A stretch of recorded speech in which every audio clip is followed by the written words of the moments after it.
Hi, this is Arjun from Super Simple Software. I'm the technical expert on Super Simple ERP. Today, we're going to see how our solution on warehousing will create a positive impact on your business. The warehousing section of Super Simple ERP is an easy to manage comprehensive system which lets you complete control over the products and the inventory. Let's look at the warehousing features one by one. Let's look at the made to order option. When you select a product to be made to order, the software creates an automatic request for quotation for the exact amount you choose to sell. So when you're selling something and you choose make to order, those amount of products will be sold, but they will not be deducted from our current inventory. They will be ordered instead. So let's create a sale here.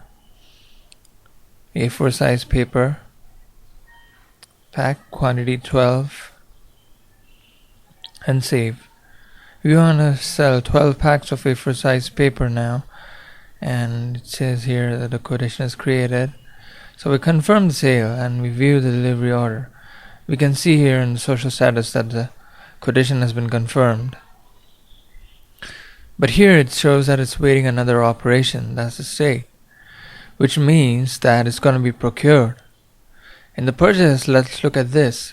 There's nothing here right now about A4 size papers, but when you run schedulers from the warehouse, here we go. We have this request for quotation for 12 papers. It ran automatically because we pressed run schedulers. That's the way make to order works. Then we have products, and in the warehouse we can choose which rack or column or row or case the product can be stored in. So inside the warehouse, suppose this product chain is stored in rack A101, row 02, and case C279. Here you can specify the weights of the products in the warehouse. So let's say this chain weighs 250 grams, and we hit save. Let's now look at stock moves. When we choose move here in the product menu, we can see all the stock moves of all the products of chain in particular. In this case, all the products chain, when they have been moved in, when they have been moved out, how many moved in and moved out, and from which location to which location. Here we have an available entry, which means that it's not completed yet, it's not been transferred. Over here we have quants, which means that there are lots of products which are either moved in or out, and we have a value, a money value of those products here listed in the warehouse.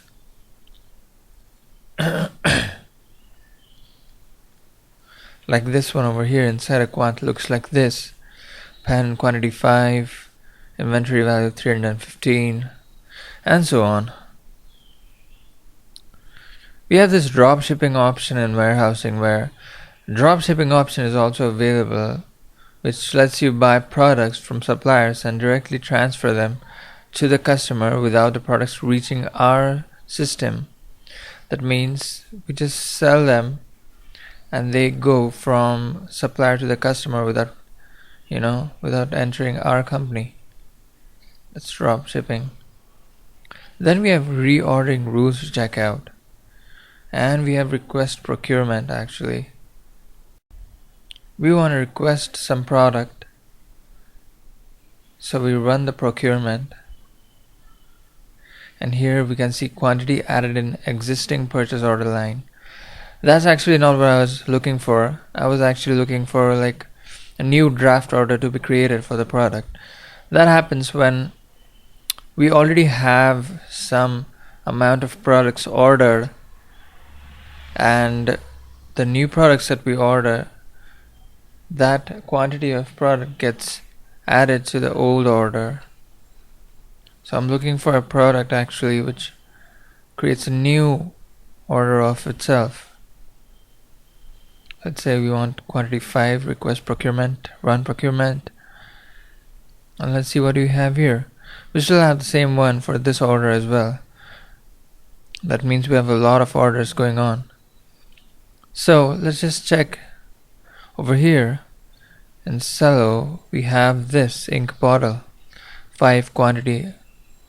So it got added to the A4 size paper. So much about warehousing and ordering products. Let's look at all operations here in the warehousing. In all operations, we can see these dials which depict late deliveries, back orders, etc. Hovering over the bars shows order numbers. We can click on one and it expands. Clicking on Run Schedulers performs all the computations required to order new products. Check reordering rules in products and send follow-up emails. Our software offers a functionality to automatically send follow-up emails to the customers whose payments are due and past a predefined deadline.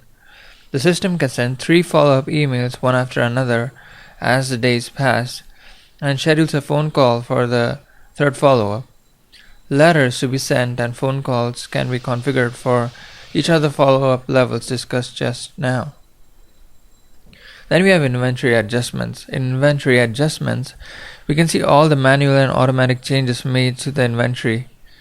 When we perform an action that changes the inventory value of some product manually, it gets logged into the inventory adjustments here. I'll show you one example of inventory adjustment here.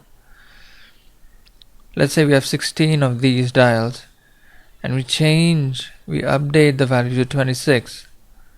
So now we just made an inventory adjustment.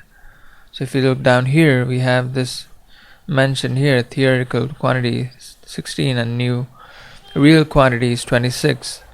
So that's an example of inventory adjustment in warehousing. Rest of the concepts such as routes, types of operations, reordering rules, etc. have been discussed before in this video and other videos. So there we have it. We saw in this video how inventories work for automatic transactions like make to order and manual inventory adjustments. We took a general look at warehousing.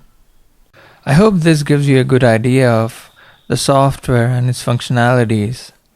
Warehouse is a wide subject and there are so many features we haven't been able to show in this video because of time constraint.